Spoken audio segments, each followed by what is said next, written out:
దేవునికి స్తోత్రం. కొడు వచ్చిన వారికి హృదయపూర్వకమైన వందనాలు తెలుసుకుంటున్నాను. హల్లెలూయా. యోహాను సువార్త 5వ అధ్యాయం. యోహాను సువార్త 5వ అధ్యాయం 35వ వచనం చదువుకుందాం. అతడు మండుచు ప్రకాశించుచున్న దీపమై ఉండెను. మీరతని వెలుగులో ఉండి కొంతకాలము ఆనందించుటకు ఇష్టపడితే. హల్లెలూయా. యేసు ప్రభువారు ఒక మాట చెప్తూ ఉన్నాడు యోహాను గురించి. అతని వెలుగులో మీరున్నారు. అతడు మండుచు ప్రకాశించుచున్న దీపమై ఉంటాడు. ఈ రోజున యోహాను మండుచు ప్రకాశించుచున్న దీపంలాగా ఉన్నాడు అని దేవుడు సాక్ష్యం చెప్తున్నాడు. మరి నీ వ్యక్తిగత జీవితంలో నీవు ఎలా ఉన్నావు? నీ వ్యక్తిగత జీవితంలో ప్రకాశిస్తున్నావా? ప్రజ్వలిస్తూ ఉన్నావా? వెలిగింపబడుతూ ఉన్నావా? ఆరిపోతూ ఏ విధానంలో ఉన్నావు? మీ ఆత్మ దీపాలు వెలిగింపబడుతూ ఉన్నాయా? ఆరిపోతూ ఉన్నాయా? ఉపవాస ప్రార్థన దినమందు నీవు నీ ఆత్మీయ దీపాన్ని వెలిగించుకోవాలి. సామెతల గ్రంథం, ఇదిగో సామెతల గ్రంథం 20వ అధ్యాయం 27వ వచనం ఒక మాట అంటున్నాడు, నరుడి ఆత్మ యెహోవా పెట్టిన దీపం. ఆ దీపమును వెలిగించబడుతూ ఉన్నదా? ప్రకాశింపబడుతూ ఉన్నదా? లేకపోతే ఆ దీపము కాస్త ఆరిపోతూ ఉన్నాయా? అతడు మండుచు ప్రకాశించుతున్న దీపములాగా కనబడుతూ ఉన్నాడు. మరి దేవుడు చూసినప్పుడు, దేవుడు నీ కుటుంబాన్ని, నిన్ను, నీ వ్యక్తిగత జీవితాన్ని చూసినప్పుడు మండుచు ప్రకాశిస్తూ ఉన్నావా? లేకపోతే ఆత్మీయత అంతా ఆరిపోయి శాపానికి గురై, ప్రార్థన లేక, పరిశుద్ధత లేక, ప్రభు ఆత్మ నీలో లేక ఆరిపోయి కూర్చున్నావా? ఏ విధానంలో ఉన్నావు? ఏ విధానంగా నీవు వెలిగించబడుతూ ఉన్నావు? ఒకప్పుడు నేను మనసు ప్రకాశిస్తున్న వాడిని, ఒకప్పుడు నేను వెలిగింపబడుతూ ఉన్నాను, ఒకప్పుడు నేను ప్రకాశించాను, ఒకప్పుడు నేను ప్రార్థన జీవితంలో అనేకులకు మాదిరిగా ఉన్నాను. కానీ ఇప్పుడు ఎలా ఉన్నావు? ఆ ఆత్మీయ జీవితము ఆరిపోయి ఉందా? ఆత్మీయ జీవితము కాస్త ఆరిపోయి, ప్రార్థన లేక, పరిశుద్ధత లేక, ఇదిగో దేవుని వెంట పడుతున్నావా? దేవా నన్ను వెలిగించండి, నన్ను వెలిగించండి, నన్ను వెలిగించండి. ఎలా ఉన్నావు? నీ జీవితం ఎలా ఉంది? వారం వారం మందిరానికి వస్తున్నావు, దేవుని సన్నిధిలో కనిపెడుతూ ఉన్నావు, మనసు ప్రకాశిస్తూ ఉన్నావు, దీపం వెలిగిందా? నీ ఆత్మీయ జీవితం వెలుగుతూ ఉందా? నీ ఆత్మీయ జీవితం కాస్త ఆరిపోయి ఉందా? ఎలా ఉందో ఈ రోజున కాస్త గమనించాలని ప్రభు పేరట నేను కోరుతూ ఉన్నాను. మత్తయి సువార్త 5వ అధ్యాయము, మత్తయి సువార్త 5వ అధ్యాయము 15వ వచనము ఒక మాట చదువుకుందాం. మత్తయి 5. మనుషులు దీపము వెలిగించి కొంచెము క్రింద పెట్టువారు కానీ అది ఇంటి నుండి వారందరికీ వెలిగించుటకై దీపస్తంభం ముందనే లేవియా. ఇదిగో ఒక దీపము ఒక వ్యక్తి వెలిగించి ఆ దీపము ఎక్కడ పెడుతున్నాడు? దీపస్తంభం మీద పెడుతున్నాడు. అలాగే కొంచెం కింద, కొంచాల కింద, మాంసాల కింద పెడతారు దీపాలు? పెట్టరు కదా. దీపము వెలిగించి ఒకడు దీపస్తంభం మీద పెడుతున్నాడు అంటే దీపము ఉండవలసిన స్థానంలో ఉంటే ఆ ఉండవలసిన స్థానంలో ఉన్న ఆ దీపము ఆ ప్రదేశం అంతటికి వెలుగునిస్తుంది. దీపము దీపస్తంభం మీదే ఉండాలి. ఒక ఆత్మీయుడు దేవుని సన్నిధిలోనే ఉండాలి. దేవుని ఆత్మ చేతనే ఎప్పుడు నింపబడాలి. అంతేగాని చాలా మంది తన ఆత్మీయ జీవితంలో దేవుని మీద నిలబెట్టుకోకుండా, ప్రభు మీద కట్టుకోకుండా సాతాను మీద ఆధారపడుతున్నారు. దేవుని మీద తన ఆత్మను వెలిగించుకుని దేవుడు అంటా ఉంటే, నరుని ఆత్మ దేవుడు పెట్టిన దీపము కనుక ఆ దేవుని దీపాన్ని దేవుని సన్నిధిలో ఉండి వెలిగించుకోమని దేవుడు అంటా ఉంటే, లోకంలో వెలిగింపబడాలని చాలా మంది కోరుకుంటూ ఉన్నారు. ఈ రోజున నీ దీపాలు వెలగాలి. మీ ఆత్మీయ జీవితము అభివృద్ధిలోనికి రావాలి. ఒకప్పుడు నేను మండుతూ ప్రకాశిస్తూ ఉన్నాను, కానీ ఇప్పుడు ఏమైంది? ఒకప్పుడు నేను వెలిగింపబడుతూ ఉన్నాను, కానీ ఆ దీపము ఇప్పుడు ఏమి ఆరిపోయింది? దేవుణ్ణి ఉండవలసిన స్థానాన్ని తప్పిపోయావేమో.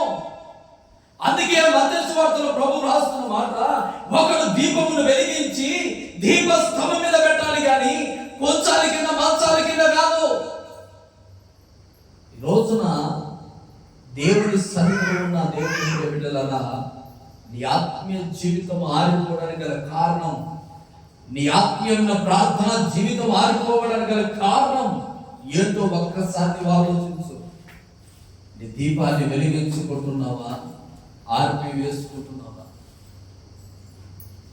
నీ ఆత్మీయ జీవితమును వెలిగించుకుంటున్నావా? లేకపోతే ఆత్మీయ జీవితాన్ని నీవు లోకంలో వెలిగిస్తున్నావా? దేవుని సన్నిధిలో ఎక్కడ ఉండాలి?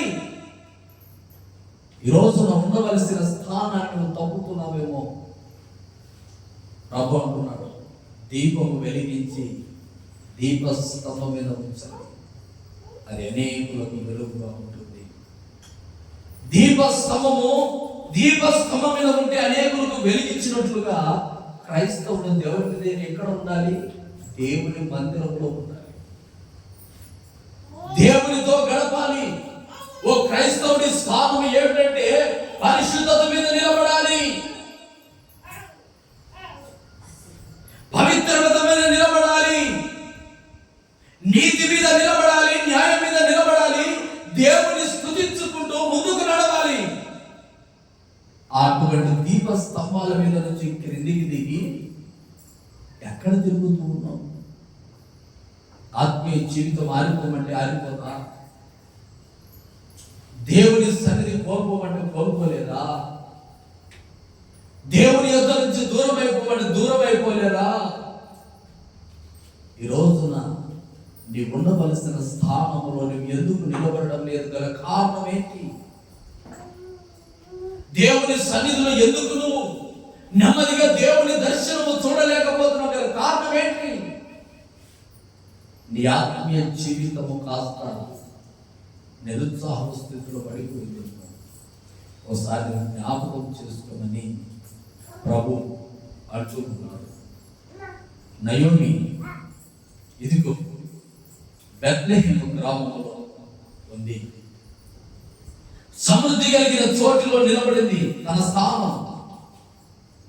స్థానాన్ని విడిచి మోయాబు ప్రాంతానికి వెళ్ళింది. తనకున్న స్థానాన్ని విడిచింది, సమృద్ధి కలిగిన ప్రాంతాన్ని విడిచి దేవునికి సన్నిధికి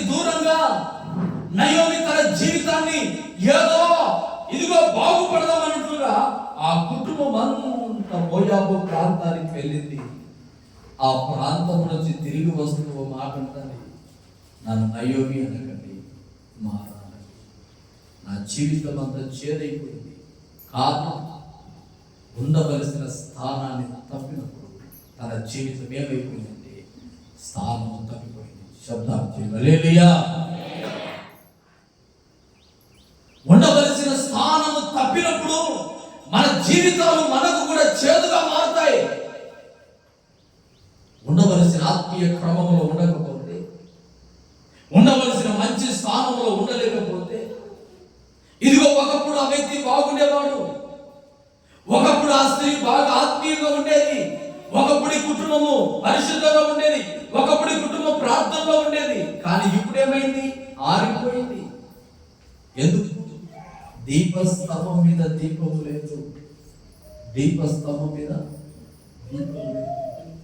ఆ దాని స్థానం మార్చారు. ఎవరు? సాతాను. నీవు అనేకులుగా వెలుగుగా మారకుండా ఉండడాలని నీ స్థానాన్ని మార్చారు. ఎవరు? సాతాను. అనేకులకు వెలుగుగా మారకూడదని, అనేకులకు దీపస్తంభం మీద ఉంటే అనేకులకు నువ్వు కనబడతావని, అనేకులకు వెలుగుకేముగా నీవు ఉంటావని, ఏదో విధమైన చేత నీ ఆత్మీయ మనుచు ప్రకాశిస్తున్న నీ జీవితాన్ని, ఆశీర్వాదకరంగా ప్రార్థన జీవితాన్ని పాడు చేయడానికి, ఆ పరిశుద్ధతలో నుంచి, ఆ పవిత్రతలో నుంచి, ఆ ప్రార్థన జీవితంలో నుంచి ఇదిగో ఒక నయోమి కుటుంబము ఇదిగో ఆశీర్వాదకరమైన చోటు నుంచి మోయాబు ప్రాంతానికి బయలుదేరినట్లుగా నీ దృష్టి కూడా మరల్చాడు. కారణం, నీ దృష్టి మారడానికి గల కారణం సాతానుడు ఎవరో కాదు. ఎందుకో తెలుసా? నిన్ను జీవితాన్ని చేదుగా మార్చాలని, నీ జీవితాన్ని చేదుగా మార్చాలని, నీ జీవితం మీద నీకే విరక్తి పుట్టేటట్లుగా, ఇక ఎన్నడూ మనసు ప్రకాశించే అనుభవంలోనికి వెళ్ళకుండా, ఇక ఎప్పుడూ నువ్వు దేవుని సన్నిధికి రాకుండా నీ ఆత్మీయ జీవితాన్ని చేదుగా మార్చడానికి గల కారణం ఎవరంటే సాతాను. ఈ రోజున దేవుని సన్నిధిలో ఉంటున్న దేవుని ప్రియ దేవుని బిడ్డలారా, నీ మనసు ప్రకాశిస్తున్నాడు. ఒకప్పుడు నా జీవితం ఏమైంది? నా జీవితం ఏమైంది? ఒకప్పుడు దేవుడి దగ్గర ఉన్న ఆ ప్రకాశమైన మండుతున్న ఆత్మీయ జీవితం ఏమైంది? ఒకప్పుడు దేవుని సన్నిధిలో అహర్నిశలు పోరాడే ఆ ప్రార్థన జీవితం ఏమైంది? ప్రభు అంటున్నాడు, అతడు మడుచు ప్రకాశిస్తున్నాడు. ఒకప్పుడు ఇప్పుడు నీ ఆత్మీయ జీవితం నాశనం కావడానికి నయోమి లాగా, మోయాబు ప్రాంతాన్ని చూసినట్లుగా ఎక్కడ నీ ప్రయాణం, ఎటువైపు నీ అడుగులు, ఆశీర్వాదంగా నెమ్మది కలిగిన దేవుడు సమృద్ధి కలిగిన చోట్ల నీ కుటుంబాన్ని నిలబెడితే నీకు నీవుగా ఆ స్థానాన్ని విడిచి దూరం అయిపోతున్నావు. ఈ రోజున ప్రభు అంటున్నాడు,